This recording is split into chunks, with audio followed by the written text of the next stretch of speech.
નમસ્તે મિત્રો, અમારી યુટ્યુબ ચેનલ ટ્યુશન વિથ એડી સરમાં આપ સર્વેનું સ્વાગત છે। જો હજી સુધી તમે અમારી ચેનલ સબસ્ક્રાઇબ ન કરી હોય તો tuition with AD sir subscribe કરી લેજો અને તમને સ્ક્રીન પર દેખાય છે એવું અમારું પેજ હશે તો એ ચેનલ અમારી સબસ્ક્રાઇબ કરી લેજો। અમારા વિડીયો લાઇક કરજો, શેર કરજો અને કમેન્ટ કરજો।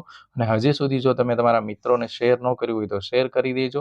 ચેનલમાં બાળકોને લગતા દરેક પ્રકારના વિડીયો, બાળકોને શીખવા જેવી પ્રવૃત્તિઓ અને બાળકો જે કંઈ અલગ અલગ એક્ટિવિટી કરે છે એ અમે અહીંયા અપલોડ કરતા હોઈએ છીએ। પછી જો તમારા વિડીયોની ક્વોલિટી સારી ન હોતી હોય તો સેટિંગ પર ક્લિક કરવાનું છે અને ત્યાર પછી ક્વોલિટી ઉપર ક્લિક કરી અને 400 એડવાન્સમાં જઈ અને 480ની ઉપરની ક્વોલિટીમાં તમે વિડીયો જોશો એટલે વિડીયોની ક્વોલિટી છે એ સારી આવશે। તો જો તમને કોઈ બોર્ડ ઉપરના અક્ષર ન દેખાતા હોય તો આવી રીતે તમે સેટિંગ કરી લેજો। Thank you so much. કાઢ્યું તમારું ચોપડું? ચોપડામાં જો અહીં છેલ્લે વાક્ય આપ્યું છે એક, વાંચો તો શું લખ્યું છે? હા, ઇઝ ઇટ અ ડોગ? તો એનો જવાબ શું આવશે? જેને આવડે હાથ ઊંચો કરશે। રોશની, શું તે કૂતરો છે? એમ જો આવી રીતે, શું તે કૂતરો છે? આ પુસ્તકની જગ્યાએ તમારે શું લખવાનું? કેમ કે એમાં ડોગ આપ્યો છે ને। હવે એનો જવાબ તમે કઈ રીતે આપશો? ધાર્મિક,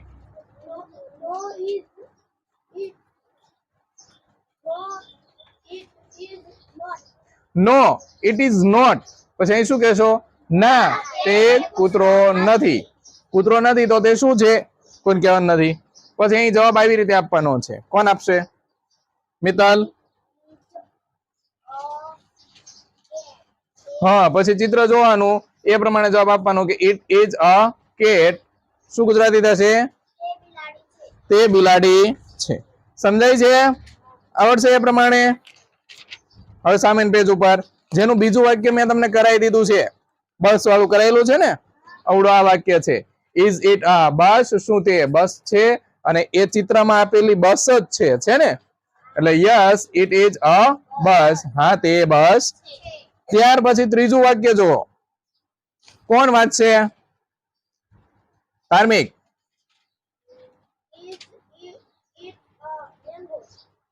વાંચવું બરાબર, ચાલો પ્રશ્ન કોણ કરશે? હા, is it a mango? Gujarati? Raunak? Arman? શું તે કેરી છે? જેનો જવાબ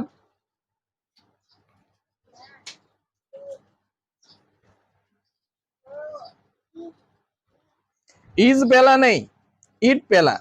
નો ઇટ ઇઝ નોટ।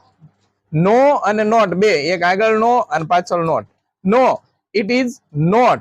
ના, તે નિધિ જોરથી બોલ।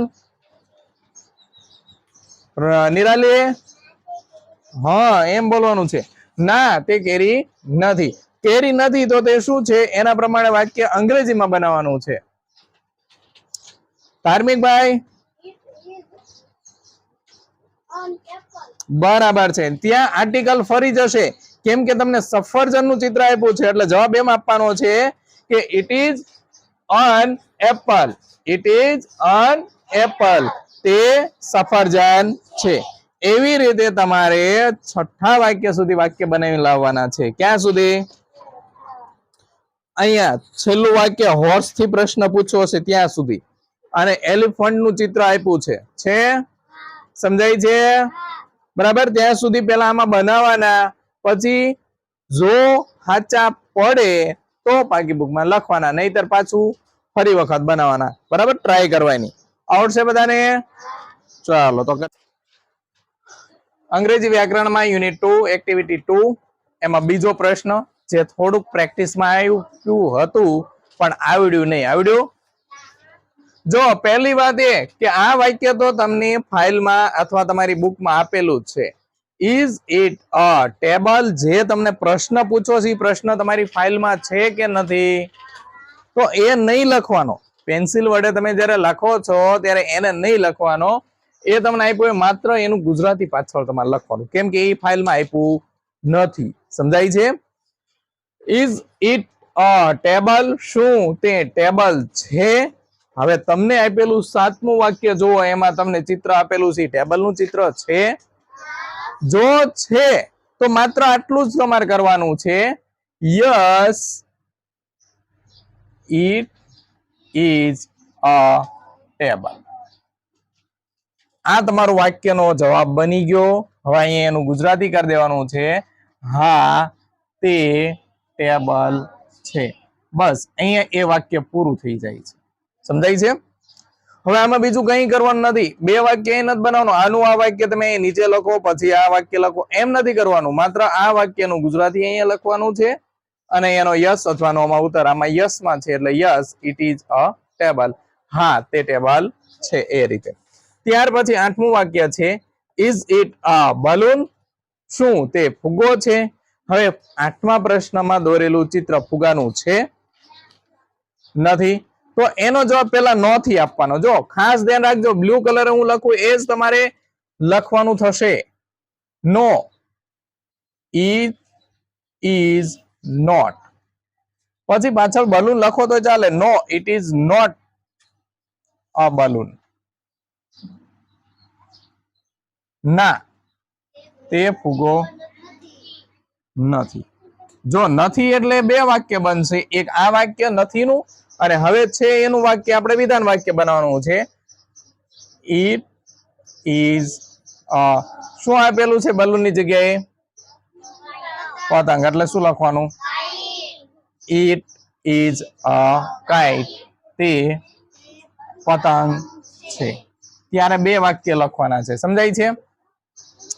જ્યારે તમે ફાઇલમાં લખો ત્યારે આ ગુજરાતી લખવાનું છે, પછી અંડરલાઈન એટલે કે લીટી કરેલી છે એમાં આ વાક્ય લખવાનું છે. જ્યારે નથી ત્યારે આ ગુજરાતી બાજુમાં લખી લેવાનું છે, પછી આ વાક્ય લખવાનું છે, એની નીચે જવાબનું આ વાક્ય લખવાનું છે. It is a kite. તે પતંગ છે. એ રીતે એનો જવાબ આપવાનો છે. સમજાય છે? 9મો પ્રશ્ન પૂછ્યો છે, ઇઝ ઇટ અ પેન્સિલ? શું તે સીસા પેન છે? બાજુમાં આપેલું ચિત્ર સીસા પેન નું છે, જોવો જ જોઈએ. નથી. નથી એટલે શું કહેવાનું છે? આવું જ વાક્ય બનાવવાનું. No it is not a pencil. આનું આ જ વાક્ય આવે પણ આગળ નોટ આવી જાય. અહીંયા નો આગળ નો આવી જાય, અહીં not. No it is not a pencil. ના તે પેન્સિલ અથવા તો સીસા પેન નથી. સીસા પેન નથી તો એ શું છે? સીસા પેન નથી તો એ શું છે? બાજુનું ચિત્ર કલમ. કલમ ને ઇંગ્લિશમાં શું કહેશું આપણે? પેન. એટલે હવે એનું વાક્ય અહીં આપણે એમ બનાવશું, ઇટ ઇઝ અ પેન. તે પેન, કલમ, બોલ પેન, એવું આપણે જે કહેતા હોય એ લખવાનું છે. જેમ ગુજરાતી આમ ગણો તો સાચું આ થાય. શું? કલમ. ત્યાર પછી 10મું વાક્ય, ઇઝ ઇટ અ સ્ટાર? શું તે તારો છે? સ્ટાર એટલે તારોડિયાની વાત છે. તારોડિયું છે? સરસ. હાલો પારુલબેન બોલો. હા છે. એટલા માટે અહીં શું કહેશું? યસ ઇટ ઇઝ નહીં, પેલા ઇટ ઇઝ અ સ્ટાર. જો જ્યારે તમે હામાં જવાબ આપો છો ત્યારે આમ નામ નથી લખવાનું. કેમ લખવાનું છે? આને અહીંયા પાછળ લઈ લેવાનું, આને અહીંયા આગળ લઈ લેવાનું. ઇટ ને આગળ લેવાનું, ઇઝ ને પાછળ. Yes it is a star. પછી એનો જવાબ આપવાનો કે હા તે તારો છે. આવી રીતે જો ખાસ તમે વિધાન વાક્યની રચના જુઓ કઈ રીતે લખાય છે. પેલા ઈટ આવે, પછી ઈઝ આવે, પછી આખો શબ્દ જે લખવાનો છે. જ્યારે નકાર વાક્ય બનાવો ત્યારે તે ઈટ આગળ આવે, ઈઝ પાછળ આવે, પછી નોટ આવે. આ રીતે જ વાક્ય લખાવવું પડે. બેઠું આમાં જેમ પ્રશ્ન પૂછવો હોય એવો જ તે જવાબ ન આવતો હોય. જવાબ એનો ડિફરન્ટ કંઈક અલગ હશે. જેટલું બ્લુ લાઈને લખ્યું છે ને એટલું જ તમારે ફાઇલમાં લખવાનું છે. સમજાય છે? અને બીજું કે જેમાં મેં અંડરલાઈન કરી છે રેડ પેન થી, એ જ લખવાનું છે. કેમ કે આ ગુજરાતી આપણે લખવાનું છે. આ પ્રશ્ન તમને આપેલો છે, એની પાછળ ગુજરાતી આવી રીતે લખવાનું છે, પછી નીચે જવાબ લખવાનો છે, એનું ગુજરાતી લખવાનું છે. જેમ 8મા વાક્યમાં પ્રશ્ન લખેલો જ છે એટલે આ નથી લખવાનો, એની સામે આ એનું ગુજરાતી લખી લેવાનું છે, નીચે એના બે જવાબ લખી લેવાના છે. સમજાય છે પાયલ? અહીંયા ધ્યાન. સમજાય છે હું શું કહેવા માંગુ છું? કે આ પ્રશ્ન તમને આપેલો જ છે એટલે એનું ગુજરાતી લખવાનું છે, એનો જવાબ લખવાનો છે. જવાબમાં જ્યારે નો માં હોય ત્યારે 2 લીટીનો જવાબ આવશે અને યસ માં હશે ત્યારે 1 લીટીમાં. એ પ્રમાણે જ લખવાનું છે. રેડ લાઈન કરી છે ને એટલું જ તમારે ફાઇલમાં તમારી બુકમાં લખવાનું છે. યુનિટ 2 ની બુકમાં એટલું જ લખવાનું છે. સમજાય છે વિવેકભાઈ?